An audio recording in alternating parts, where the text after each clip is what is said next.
Kayaking is my thing. Running is awesome. But her moderate to severe eczema would make her skin so uncomfortable. Now I'm staying ahead of it. Dupixent helps heal your skin from within so they can have clearer skin and less itch. Serious allergic reactions can occur that can be severe. Tell your doctor about new or worsening eye problems such as eye pain or vision changes, including blurred vision, joint aches and pain, or a parasitic infection. Don't change or stop asthma medicines without talking to your doctor. Ask your doctor about Dupixent. I'm with Allison Hannigan and her Dancing with the Stars partner, Sasha Farber. We are at Halloween Horror Nights, about to go into the Upside Down. Hopefully we come out right side up. It's an ET exclusive. And join us on Monday to see if those guys survived better than me. Plus, more tricks and treats from ET at Universal Studios. You are so scared of everything. I am. I own it. That's true. I own That's it. true. She's scared of everything. We've got one more thing for y'all to check out before we say goodnight. Good night, everybody. Is even more than anyone that you adore. Happening now. The city's plans to turn a downtown hotel into a homeless shelter mean those hotel employees are now going to be without a job. How many people could be out looking for work? Tracking some heavy rain right now, along with more rain chances in the days ahead and a big cool down from a strong cold front. Talk about it all in just a bit. Sleep-deprived parents will try just about anything to get babies to sleep. So what about weighted blankets and weighted sleepwear for babies? Coming up, we'll tell you why doctors say these products are risky. The News at 5 starts right now. First at 5, some more showers here in San Antonio, making it 2 days in a row. We've gotten some much needed rain. Yeah, much needed. While we're in desperate need for rain, we could have done without yesterday's tornado that briefly touched down in the Alamo City. So many of you sent us videos and pictures of really what is a strange sight so close to downtown. And we need to note today, the National Weather Service confirming today it was an EF0 tornado. Not much of a tornado, but enough to talk about. Yeah, and a legitimate touchdown with a bit of damage. EF0 with peak winds of about 80 miles per hour yesterday. Had a track of about 5 miles as well, traveling through Fort Sam Houston. So not a common situation, especially in the type of atmospheric setup that we have. And currently we just have downpours with a little bit of lightning and thunder. And really the bulk of the activity now is Bulverde westward into Bernie. This is headed into Smithson Valley, headed toward Canyon Lake, so some brief delays for outdoor activities, and then you'll actually see clearing and sun after it. Pausing it right here in Bernie, see the heavy rainfall stretching just about into Fair Oaks Ranch, and that's about it. This is quick though, doesn't last all that long. It's moving northward at 25 miles per hour. It's all starting south and moving northward, so we need to look down south and see what's developing along Highway 90 near Lacoste. Just a brief downpour there. We're going to be watching for more development, particularly in southern Bexar County, Atascosa County, and some locations south of San Antonio, because that's where it's developing and then moving northward. That's where we're going to be watching for further development as we go through the coming hours. Really quick look with temperatures in the 80s and some good rainfall totals. Lavernia 2-day total, Rogers Backyard, 7.7 inches. Strong cold front this weekend, timing it out, and temperature drop in just a bit. All right, thank you, Adam. The conversion of a downtown hotel into a shelter. We're going to talk about that coming up in a minute. Meantime, we're taking a look at the traffic. It has been a mess out there for a couple of days now with these showers on and off. You're looking at 281 right around the quarry, which had a huge backup earlier today. Most of it just due to a little shower that passed through, but it looks like everything's moving along just fine now. It could be my eyes, but I think everything's getting greener too. Oh, yeah. Yeah, the conversion of a downtown hotel into a shelter for people without homes, leaving dozens without jobs. And our reporting apparently broke the news to them that they were out of jobs. Incredible. Garrett Berger reached out to the hotel's California-based owner to see if they're doing anything to help their employees. Garrett? Well, just over a week ago, the San Antonio City Council agreed to lease this Holiday Inn on Cesar Chavez Boulevard in Santa Rosa and have Sam Ministries operate it as a low-barrier homeless shelter. The 2-year, $8.8 million lease is scheduled to start next Wednesday. That's November 1st. And our story last week was apparently news to the staff, one employee tells me, and that official word didn't come down until the next day. Now, we weren't able to get anybody on camera today, but the hotel is run by Pacifica Host Hotels out of San Diego, California, which emailed us a statement saying in part, quote, "There are fewer than 50 employees affected by this transition, and we are actively working to shift employment to other neighboring hotels." Interviews are being held at the hotel early next week to support staff with the transition. Lastly, SAM Ministries plans to extend over a dozen jobs to impacted staff. Now, in a follow-up email, the spokeswoman confirmed that affected means those workers are being laid off, but they'll have opportunities to interview with Pacifica Host, SAM, or other hotels. And while Pacifica Host only has one other San Antonio hotel, she said they're also placing associates in hotels outside the city. And other area hotels will be part of next week's interview opportunities. Meanwhile, SAM Ministry confirmed to us that they've got 24 new job openings because of this new center that they're going to be running at the hotel. And they've given the job descriptions over to the Holiday Inn team to distribute among the staff, though those jobs are not being specifically held for hotel employees.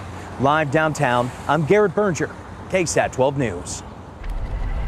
Thank you, Garrett. A 20-year-old woman is dead after she rolled her car along I-35 early this morning.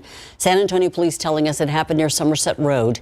We're not quite sure what caused the woman to crash, but police did say she was thrown from the car. She landed in a grassy median and died there at the scene. San Antonio police catching 4 people in the act of stealing thousands of dollars worth of copper wire this morning. This is near West Jones and North St. Mary Street at an old CPS energy plant. About 3 a.m. this morning, someone in a nearby building called police, claiming the group was behaving strangely in that parking lot.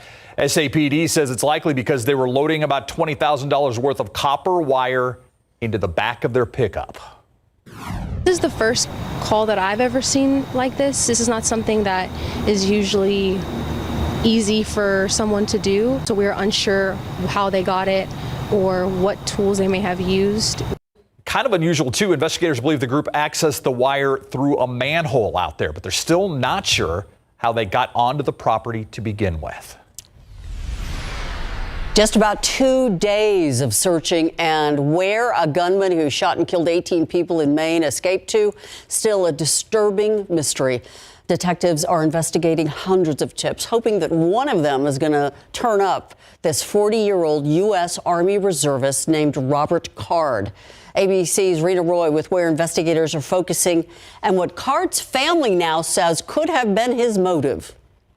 Authorities in Maine mapping out in detail exactly how they're trying to track down alleged mass shooter Robert Card, who's considered armed and dangerous, nowhere to be found for 2 days now. I want to assure all that a tremendous amount of law enforcement manpower, time, and effort is being utilized around the clock in every effort to apprehend the suspect as well as to safeguard this community. Police say a main focus right now is this river in the town of Lisbon, near a boat launch where investigators found Card's abandoned car left running with the door open and a firearm inside. Officials say Card owned a boat and a jet ski. Divers going into the water, aircraft searching from above, and sonar equipment will also be used. So I'm not saying that the suspect, we know the suspect is in the water and this is what we're doing. What I'm telling you is you're going to see a lot of activity here. ABC News has learned Card's sister told investigators she thought her brother may have been going after an ex-girlfriend who was frequently in the bowling alley.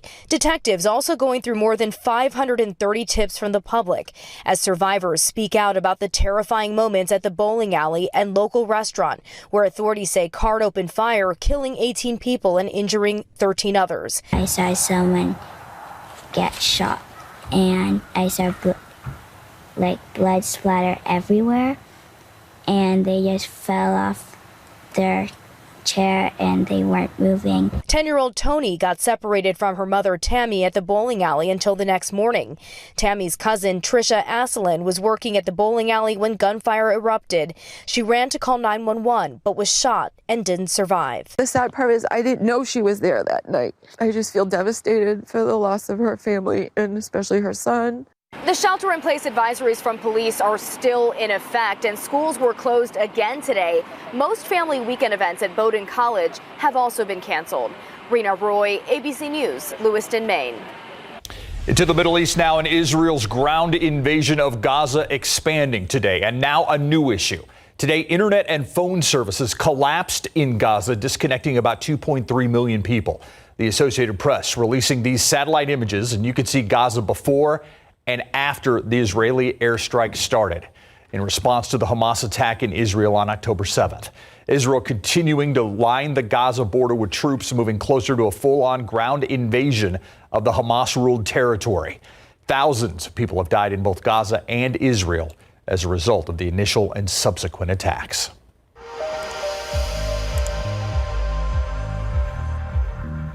It's very easy for people to put, people into boxes of either being pro-Palestinian or pro-Israeli. What's much more difficult is understanding the history that came before this war. Some of its dates go all the way back thousands of years. In a new KSAT explains, we start in 1948, the year Israel became a nation. How did it happen? What is Gaza and the West Bank, and the struggle to find a two-state solution? Check out this KSAT Explains on demand now on KSAT.com and our KSAT YouTube channel. Sleep-deprived parents will do just about anything to get their babies to sleep. So what about those weighted blankets and weighted sleepwear for babies? With October being Safe Sleep Awareness Month, 12 undersized Marilyn Moritz has a warning from pediatricians before you buy.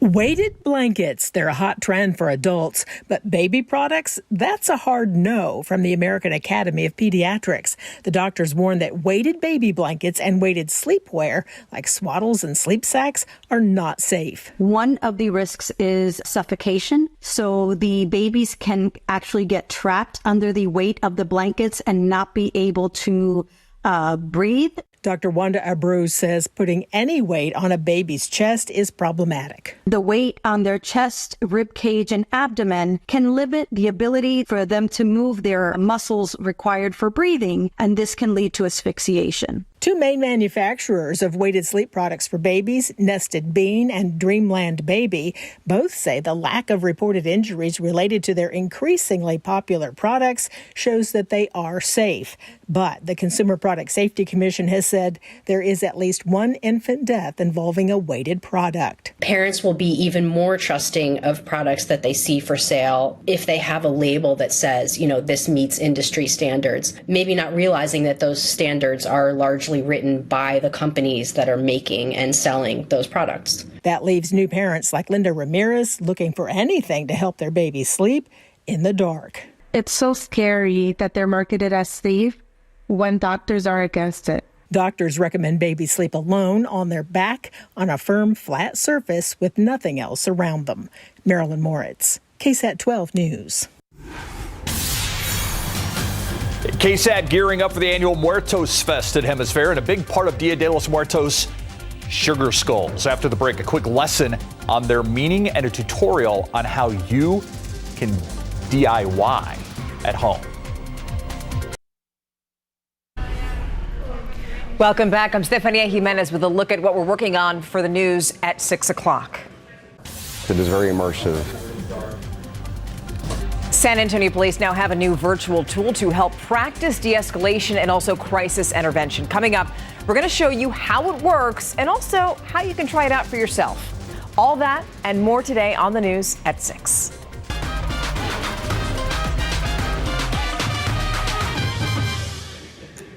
I'm making sugar skulls.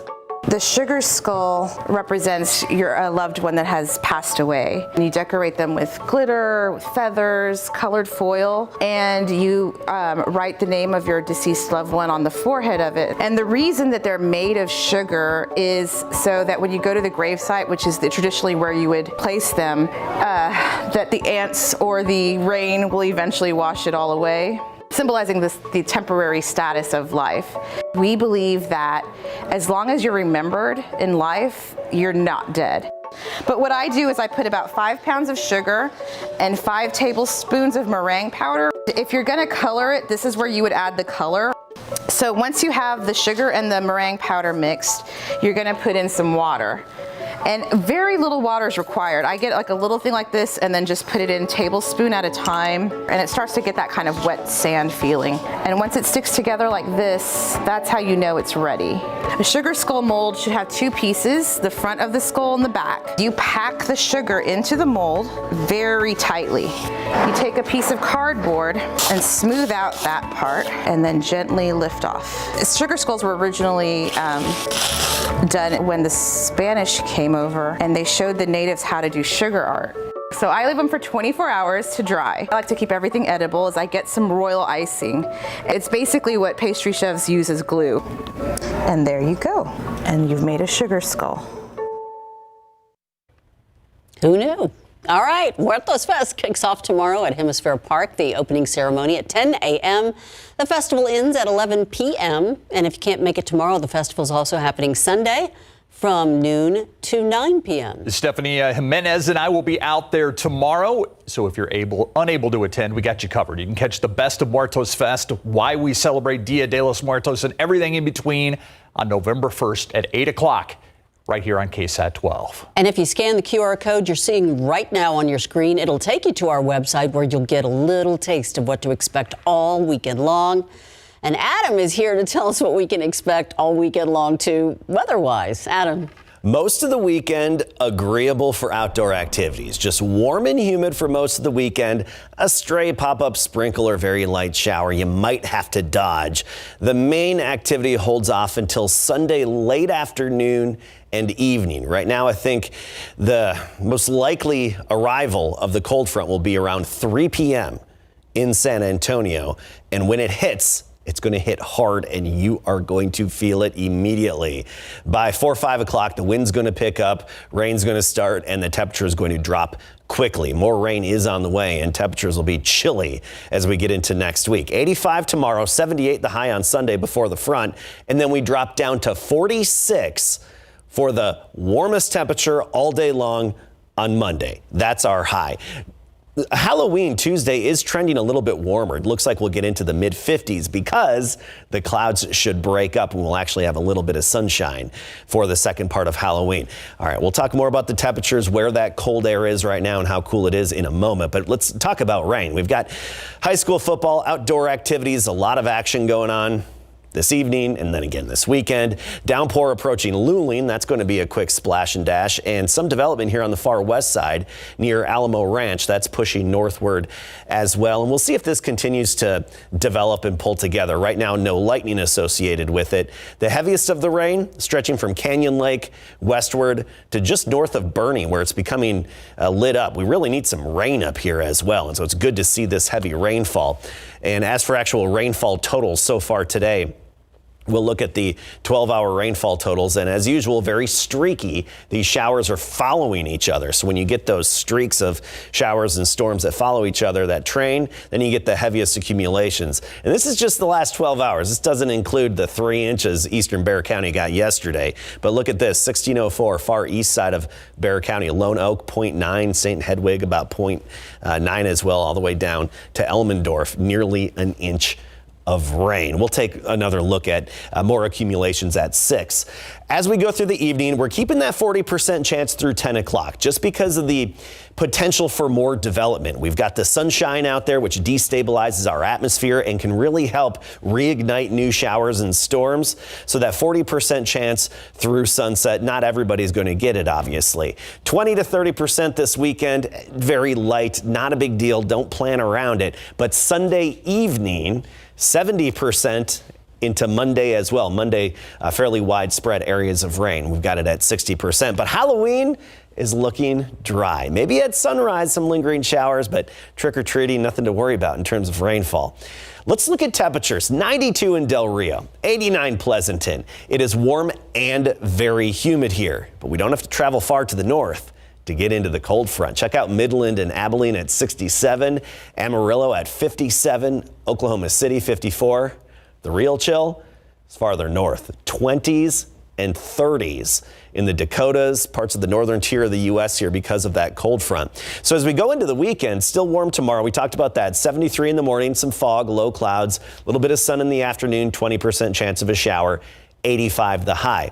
Sunday, most of the day, especially the daylight hours, will be warm. We'll be in the 70s, even near 80 degrees. Cold front hits around 3 o'clock, and I think by 6 o'clock, we're already down into the 50s. So Sunday afternoon and Sunday evening plans, be prepared for a quick shift in our weather. The wind is going to pick up before sunset, and the temperature is going to drop drastically around that cold front, say 3, 4 o'clock on Sunday.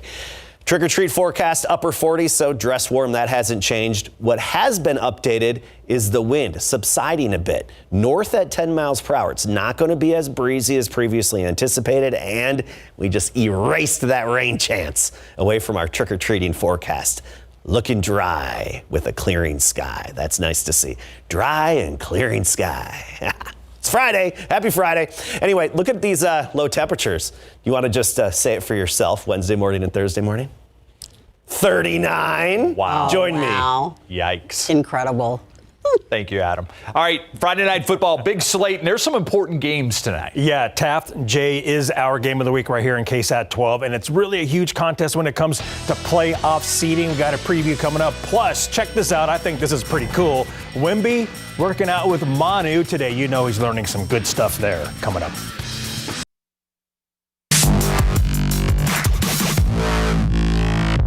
The big game and big game coverage tonight is a key District 29 6A contest between the Taft Raiders and the Jay Mustangs. Taft, Jay, and Brennan are all 5-1 in the district, trailing undefeated Harlan, who is 7-0 in 29 6A. Taft is riding a 5-game winning streak, and they're trying to win 2 more games heading into the postseason. Now, the Mustangs are coming off their first loss of the season, 42-33 to Harlan last week, and they want to get back to their winning ways. I think it's a great game to, I say bounce back. We didn't play a bad game against Harlan. It was a great game. They just, came out on top at the end. But I think it's another great opportunity for us to compete at a high level this next weekend, and we're looking forward to it. It's a good game. So to see if we could bounce back from adversity like the Harlan game, just to see if we could come back from something like that. It's extremely important because we know making the playoffs isn't enough for us. We know what we want to achieve and accomplish, so that's what we're going to go after. Man, it's big. We clinched the spot in the playoffs, and we're looking for a district champion. Taft versus Jay at the Gus is our game of the week. Kick is set for 7:30 tonight. All right, I find this pretty cool, right? Spurs Hall of Famer Manu Ginobili spent some time this morning working out with Victor Wembanyama before the Spurs host the Rockets tonight. Wednesday night in the Spurs 126 opening season loss to the Mavs, Wemby scored 15 points in 23 minutes while battling foul issues. Now, that game was tied at 118 with 2 minutes to go, and Dallas sealed the deal with an 8-1 run to close out the game. Up next, the Rockets, who they faced twice last week in the preseason. So, can the Spurs take anything away from those two games? Preseason and regular season intensity is totally different. We expect to see a hungry team out there tonight. We expect them to come out ready to play, ready to compete, and so will we. So, we feel like that we let one get away from us, and we're going to be ready to come and play tonight. There's a host of Rockets tonight at 7. Highlights on the Night Beat. I'm definitely ready for this opportunity and go out there and, compete against a really good lineup. Texas Rangers pitcher Nathan Eovaldi will start Game 1 of the World Series tonight in Arlington at 7:03. Zach Gallen will start for the Diamondbacks. Big sports night. Oh, I love it. Yeah, thanks, Larry. We'll be right back. Thanks so much for watching the News at 5 with us. World News up next. See you back here at 6.